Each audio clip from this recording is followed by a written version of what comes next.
We heard a little bit of it there from Gary Neville in our opener, calling Florian Wirtz a little boy yesterday. He said he's been chucked around the pitch. It's very reductive, too reductive to say he's either good or he's not. So why do you think we're not seeing the best of Florian Wirtz at the moment? I just think it takes players time, and obviously if he came to a Liverpool team that were in good form, it'd be easy to adjust. At the moment he's coming to a Liverpool team that are not in good form. I know they're back of beating Real Madrid and Aston Villa. Everyone thought they'd turn the corner. In the first half yesterday they didn't turn up. There was no intensity and it was a big call, and I thought it was the right call to play Wirtz in a game like that against Man City, where there'll be space and he can get on the ball and make things happen. But me personally, I still think he will come good. I do think it, but it just depends how much time they are going to give him. They will have to give him time. They paid over 100 million for him. I still think he's an exciting player, but obviously Gary Neville thinks, and he did. He wasn't nowhere near it yesterday. So Gary Neville's 100% spot on. I'm not questioning what he said, because he's 100% spot on what he says about Wirtz. But in the future, I do see him coming good. But at the moment, nowhere near it. Okay, so there are 3 points I want to get into: physicality, mentality and position. Which one do you want to do first? Wow. Well, mentality is not the best in mind. So let's do that. Mentality is, from what we hear, he's quite a shy, quiet lad, Florian Wirtz. Yeah. I wonder whether that combination of his personality, which is absolutely fine, but of the pressure of the price tag, those 2 things combined are making it difficult for him at the moment. Yeah, maybe so. There's pressure on him because he paid a lot of money, but surely he's got that experience. He's a German international. This is going to happen. You're a big player. You've done ever so well in the Bundesliga. You get that big move to the Premier League, which is the best league. It's a different league than the Bundesliga. And mentality, you got to think, is they've paid that much money. It's only a price tag. I know at the back of your mind you still think that, but you've got the ability to go in there, and they paid that much money. If it was me and someone paid that much money for me, my first belief would be I'm going in there because full of confidence. The manager believes in me. My players will believe in me, and I'll show the fans I'm a very good player. At the moment, it's not working out for him, but that's because he's quiet. But it's adapting, coming to a new country. It does take time, and I say give him time, and he will produce, because you don't lose your talent. He's a talented individual, but the things people question him, Rob, is can he do it in the Premier League? A part of that Premier League thing, and Pep Guardiola talked about it last season and when he was rebuilding his own team, that he thinks so much more of the game now is physicality. Yeah. Wirtz last season, these stats have come from a piece in the Telegraph today, won 35% of his duels this season, 11% of his aerial duels. Last season, that was 45 and 20% when he was playing in the Bundesliga. So is that increased physicality a problem for him? Physicality, you've got to be physical. But see, it's a difficult one, because there's players that are not the biggest in the Premier League that can produce. But I always say that the physicality in the position that he plays in, if he's going to play in the 10, you've got to be able to shift that ball quickly, have 1 and 2 touches and create stuff. And it's the timing of your runs. When you're going to make a run, he's not going to be the quickest when he plays on the left to go past people. But what he's very good at is getting into little pockets. But it's just, I've seen him a few times where he's been on the ball and he doesn't see a midfielder coming at the back of him and nicking the ball. So that's just awareness, and as he's saying, getting up to speed of the Premier League. Physicality, I'm not saying he's going to be like someone like a Haaland who's a big centre forward. If you're physicality and you're saying it's a big centre forward that's to play against big centre halves and back to goal, that's not Wirtz's game. So I don't think he's going to struggle like that. But there is times where he can get pushed off the ball too easily. That's not his game. He's a slight frame who's going to create stuff. So as I say, it's just going to take time. When Liverpool start playing well, I think you'll see Wirtz start playing well. Just a final point then, before we head to Anfield, to speak about his position. Again, this piece about him today says, well, last season, the majority of touches, or more touches, were out on the left-hand side. Yep. Whereas Liverpool, the theory was that they've bought him to play as a 10. Yep. Now, A, what is his best position? And B, are you losing too much, particularly of Dominic Szoboszlai, by not playing him in that position? And you might make the argument he's been Liverpool's best player this season. No, he has. And even when he's played at right back, he's probably been their best player. So it's difficult. I think that midfield three has to stay how it is at the minute. McAllister, Gravenberch and Szoboszlai. The ones that won them the title. Yeah, the one the title. I think until Wirtz gets up and running. And then might be a time where you can rotate and put Wirtz into that. I think his best position at the moment has to be on the left. But he's not going to be a winger. He's going to go past his fullback on the outside. That is where Liverpool are going to have a fullback like a Robertson or Kirkes, who struggled at the time, has to go around him. And if you go around him and you attract the fullback or the winger to go that side, that will enable Wirtz more time and space in them little pockets, the number 10 pockets where you can go and cause problem, but not playing as that number 10 in the 10 on the left-hand side, like how Arsenal do it ever so well sometimes when they have Eze, when he's not playing in the 10 row on that left where he wants to come into pockets, because he's not going to be a player that goes on the outside. So I just think it takes time. If he come into a team that was winning and flying, I think you'd see the best of him. But it's going to take time. It's going to take time for Isak as well. All these good players. How many players in the Liverpool team can hold up their hand now and say they're playing to their maximum? Not a lot of them. So, as I said, don't rule him off and don't write him off just as yet. But he has to do better for the money that they paid. Is Liverpool's biggest problem that failure to integrate the new players? Well, it's one of their problems. They've got a few problems at the moment, obviously. Integration of new players always a problem in the Premier League because it is the toughest league in the world. And it's a culture shock for many players to come to that environment. It's not only the change of countries where you come into your workplace, which is the most competitive league in the world, and it is a shock. It is easier when you're coming to the champions, where it should be. Because the integration should be a little bit easier, but they're missing Diaz. He's flying. You've seen it, and obviously the tragedy, what happened with Jota, we can't underestimate how that has had an impact on the squad as well. The new players, especially Wirtz, what Gary's talking about there, he's really struggling. He really is struggling. At the pace of the game, to find a position, trying to want to play him in the 10, which is preferred position, and then sticking him out on the left-hand side. Ekitike's done well. I think we can't argue with the impact he's had. Isak's obviously had the injury problems. He will come good because we know he can play in the Premier League. The same with Kirkes. Frimpong's been a real problem. We're not sure what he is. Is he a wide player? Is he actual fullback? I think he wants to play in forward areas. They're missing the players they've lost. Trent Alexander-Arnold as well. It's having a massive impact on them. You'd have to say we're just looking for excuses because there's something not correct at the moment, and they need to address it very, very soon. Otherwise, it's going to be too late. You can't win the league in November, but you can certainly be out of it by November if you keep dropping points. And if they look, I think they're still in it because they're capable, but they're only capable, not capable on the performance we saw yesterday, Tom. Certainly not. But they're capable on memory and history of what this group have done last season. But like you say, integration of new players, unless they get it right very, very soon, there's no title for them this year. Well, yeah, you say it's not over just yet. It is the subject of one of our polls this morning. Is it game over for Liverpool in the title race? And 77% are saying that yes, it is. And here's another one for you, Tim. They've lost 5 Premier League games so far. I know it's only November, but no Premier League winner has ever lost more than 6 games in a 38-game season. Now, they've had no draws, okay, so that helps. Yeah. The rest have all been wins. Yeah. But when you say it's not over yet, it could be quite soon. Absolutely, very soon, very soon. I mean, you do...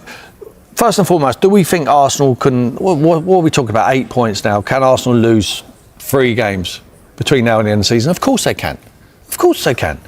Can Liverpool go unbeaten between now and the end of the season? No. So they're going to have to lose more games, Arsenal. I don't see them doing that. I don't see Arsenal losing 5 or 6 games between now and the end of the season. I really don't, in the Premier League. So it's very close, if not impossible for them now. And especially when you've got, in between that, you've got Manchester City and Chelsea as well, who are now up to 3rd. Liverpool's, you said that integrating the new players was one of their problems. At the start of the season, we talked about they might lack a bit of depth in defence. Yeah. Is defence their biggest problem, or is attack just as much of a problem? Well, a bit of both, really. I don't think Van Dijk, for me, is a top draw player, leader of the club. He hasn't been great this season. He really hasn't. And Konate's even worse. He's been very poor. Fullbacks they've missed. They've got new fullbacks. They haven't settled either. Gravenberch has been missing in the 6th position. He's back now. We thought he was back. We thought they were back to not their best, but it was certainly an improvement. We played against Aston Villa and they beat Real Madrid. Gives anyone a lift, to be able to do that. But they got put to the sword yesterday. That was a statement win from Man City to say, just a reminder, guys, we are still here, and they look very, very good, and they're doing it without Rodri. It's incredible the performance what they had. Some individual performances, which I know we're going to get onto later on in the show. But for Liverpool, it's not right at the moment, and no one can really, even including Arne Slot, can put their finger on just one thing. It's an accumulation of things, unfortunately, for them, and it's probably going to be a bridge too far for them to win the Premier League this season. But not impossible. I will never say impossible for a team who won it with a month to spare last year. Well, Sky Sports have partnered with Analyses, an app where passionate fans share their opinions on their club. If you want to represent your club, scan that QR code or visit the Sky Sports app for more details. We're joined by Liverpool fan Lewis Anderson now. Lewis, what was your reaction to that defeat, and how deflated are you this morning? I'm deflated like a flat balloon. I thought we'd just come back into it. We just got 2 wins. Real Madrid. We're thinking, all right, we've gone through our bad patch. We're going to do something now. Listen, you can lose away at Man City. Some of the best Liverpool teams have lost away at Man City. Klopp's team that got 98 points, whatever. It can happen, but to lose like that, we were so toothless. Yeah. It's like we forgot to put in our dentures. We couldn't do anything. We tried to be defensive in the first half. So if you're going to be defensive, either be a low block or press high. We kind of didn't do either one of those things, and we were just kind of passive. Yeah. And also another thing what I'll say is, last season Slot got a lot of credit for coming up, changing things for the second half and doing really well in the second half, yeah? Which is cool, but why do we keep playing so bad in the first half? How much you said you were toothless there. How much does that surprise you? Because when you looked at your squad at the start of the season, that was certainly not an area you're expecting to be a problem. No, you know, at the start of the season, obviously, we don't really usually spend money like that. So I was happy, like, okay, we're showing a bit of intent. But when we missed out on that Guehi deal, we spent so much money in other positions, but centre-back was a big hole for us. A big hole. So I know Guehi had a season left and they wanted to save a bit of money. But if you're spending 120 mil on Isaac, 150 mil on Wirtz, and then you're trying to save 4 mil on Guehi, it's like, we needed the strikers, but we definitely needed a centre-back. And even, sorry to say one more thing. So remember, a couple of seasons ago, we tried to sign Saicedo, defensive mid, yeah? Because we had Fabinho, his legs fell off. We didn't have a defensive mid, so we signed Endo as a stopgap. But we still haven't replaced Fabinho till now. So, like, it's just, yes, we spent a lot of money, but we didn't cover all the bases that needed covering. I don't think we ever expected Konate to be as bad as he's actually been. Even yesterday, Pep's thought about this and he's thinking, you know what, don't let Virgil come out with the ball. Our pressing victim has to be Konate. They were letting him have the ball, and as soon as he had the ball, they just smelt blood and they went and got it. And you couldn't get out. You know, you talk about, you know, toothless going forward. You couldn't get a ball through the lines to get forward because they were starting with that man. Give him the ball and they just preyed on him. And unfortunately, he couldn't stand up. He couldn't, and it's sad. I don't understand how you could spend all your life training and playing football and not be able to pass the ball from defence into midfield. Like, we've lost Trent, yeah? Everybody was banging on about, oh, Trent can't defend, Trent, but Trent could get the ball in defence and play it into midfield or play it even into attack. Konate needs dropping like a hot stone from a very great height. If he wants to go Real Madrid, if his head's in Real Madrid, then let his body follow, because what he's doing at the moment. Well, why is Joe Gomez getting the game? Is Joe Gomez fit? Why is he not even given the game? Yeah, come on. Honestly, it's got to the point where I don't even know. We saw him in the cup against Southampton. Was it against Crystal Palace? Sorry, and he was terrible. But he was playing with like all the kids. He was surrounded by like teenagers. Probably never played with before. And he's like, at this point, Gomez has to play, or who would I replace him with? Obviously, if Guehi even still wants to come, he has to come. But I honestly believe in the top 10, there's probably one centre back in each of the top 10 teams that could take Konate's place, how he's playing at the moment. I don't know what's gone wrong. Obviously, I've never played at this level, but I don't understand how you could go from where he was last season to, it's like when Torres went Chelsea and just his brain just switched off. Yeah, that's what it's like at the moment. It's confidence. From where you're talking, you don't believe, do you? It's not happening this year for you, is it? This year? Oh, no. I'm not going to lie. I lost faith a little while ago in we definitely can't win it. If we could get a cup, still pick up a cup and get in it, like people saying top 4, I do still think we're the third best team, But Arsenal and Man City, we showed Man City yesterday. This isn't even the great Man City. We actually made them look brilliant. Yeah. Oh, it hurt. I don't believe now. This season, it's not happening. Right. Okay, Lewis, thank you. Thanks, Lewis. Thank you. Thanks for having me. Penalty miss, Ballard's costly error, and Brobbey's high boot, breaking down the controversial moments from Sunderland versus Arsenal. Football London takes a closer look at the key refereeing decisions that shaped Arsenal's 2-2 draw with Sunderland, including a missed penalty call, a disputed Daniel Ballard goal, and the dramatic late equaliser that left the Gunners frustrated. For the first time since their draw with Manchester City, Arsenal dropped points, held to a tense stalemate at the Stadium of Light. Mikel Arteta's side faced one of their toughest and most organised opponents of the season and looked on course for victory, until Brian Brobbey's stoppage time strikes silence the travelling fans. It wasn't just the result that stung. Several refereeing controversies added fuel to the frustration. After falling behind early, Arsenal saw two questionable calls go against them, both of which could have swung the game in their favour. Referee Craig Pawson once again found himself at the centre of the post-match debate. Below, Football.London reviews the major incidents from the match. 1. The missed penalty on Mikel Merino. Early in the first half, a dangerous cross from Leandro Trossard caused chaos in Sunderland's box. As Mikel Merino went up to challenge for the ball against former Arsenal defender Daniel Ballard, the Sunderland player raised his left arm and caught Merino hard in the head before heading the ball away. The Spanish midfielder collapsed to the turf and required lengthy medical attention, forcing multiple stoppages in play. Analysis.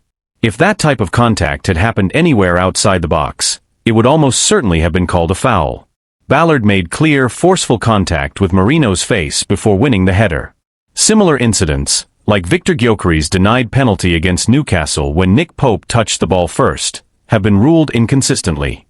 In this case, the contact was obvious, and if the referee didn't see it, VAR should have intervened for a clear and obvious error. Verdict: incorrect decision. Penalty should have been awarded to Arsenal. 2. Zubimendi's yellow card and the questionable free kick. In a moment of irony, this play began with what looked like a missed foul at the other end. Granit Xhaka appeared to clip Ebereki Eze from behind on the edge of Sunderland's box without playing the ball. Seconds later, Sunderland broke forward, and as Martin Zubimendi stretched to intercept, the referee blew for a foul and booked him for stopping a counterattack. Sunderland scored from the ensuing free kick, a sequence that changed the game's rhythm entirely. Analysis. Replays showed Zubimendi clearly got a firm touch on the ball before any contact with the attacker. If a foul had been called, a yellow card would have been fair under the stopping a promising attack rule, but in this case, it was simply the wrong call. The official also appeared to miss the earlier foul by Xhaka on Eze, another moment that influenced the play's development. Verdict: incorrect decision. No foul should have been given. 3. Brobbey's high boot and the late equaliser. Just when Arsenal looked set to secure all 3 points, the Gunners were undone in stoppage time. In the 94th minute, Brian Brobbey found the net after a chaotic sequence inside the box, drawing Sunderland level and sending the home crowd into celebration. Brobbey appeared to lift his foot dangerously high during the challenge with Gabriel, who went down holding his face immediately after the goal. Despite brief appeals, the referee allowed play to continue, and VAR confirmed the goal. Analysis. On review, there was some mutual contact. Gabriel tugged Brobbey's shirt noticeably in the build-up, while goalkeeper David Raya misjudged the flight of the ball and failed to clear it effectively. Though Brobbey's leg was high, the challenge didn't appear reckless enough to warrant a foul, and Arsenal's defensive errors did most of the damage. Verdict: goal stands. Not enough evidence for a foul. Final takeaway. Arsenal will feel hard done by, with at least 2 critical calls going against them in a tightly contested match. For Mikel Arteta's team, it was a reminder that fine margins and officiating inconsistencies can change the course of a game, and perhaps over a long season, even the trajectory of a title challenge. For Sunderland, it was a night of grit and resilience, and for Craig Pawson, another performance under the microscope. In the aftermath of the 2-2 draw, the debate over Craig Pawson's performance and the use of VAR dominated both media coverage and post-match interviews. Arsenal's frustration was palpable, not only because of the lost points but because the team felt they had done enough to win, only to be undone by what they saw as inconsistent officiating. Mikel Arteta, who has been vocal in the past about refereeing standards, remained measured in his comments but couldn't hide his disappointment. He acknowledged his team's defensive lapses late in the game, but also alluded to the small details that went against them. Those close to the manager described him as visibly frustrated in the dressing room, emphasizing that such decisions can change the momentum of an entire season. Behind the scenes, Arsenal staff reviewed the match footage extensively, pointing to specific incidents that they believe should have been handled differently by both the referee and the VAR officials. Club sources indicated that the Gunners plan to raise the matter formally with the Premier League's refereeing body, PGMOL, not in protest of the result but to seek clarity and consistency in future decisions. Analysts and pundits were quick to weigh in as well. Former players on post-match broadcasts noted that the lack of VAR intervention in the Marino incident was difficult to justify, given how clearly the Sunderland defender's arm made contact. Others pointed out that Zubimendi's yellow card, which led to the free kick and subsequent goal, was a turning point that unfairly tilted the game's balance. Meanwhile, Sunderland's perspective was understandably different. Manager Tony Mowbray praised his team's resilience and fighting spirit, highlighting how they continued to push until the final whistle. "We showed character," he said. "We went toe-to-toe with one of the best teams in the league and earned it." The draw, however, sparked wider discussion across English football about officiating consistency, especially in matches involving top sides. Former referees appeared on sports networks to analyze Pawson's decisions frame by frame, with most agreeing that while none of the calls were egregious, the cumulative effect painted a troubling picture of indecision and inconsistency. For Arsenal, the result meant more than just 2 dropped points. It was a psychological blow in a title race where every margin counts. The late goal from Brobby not only denied them victory, but also exposed defensive vulnerabilities that Arteta will be eager to address ahead of their upcoming fixtures.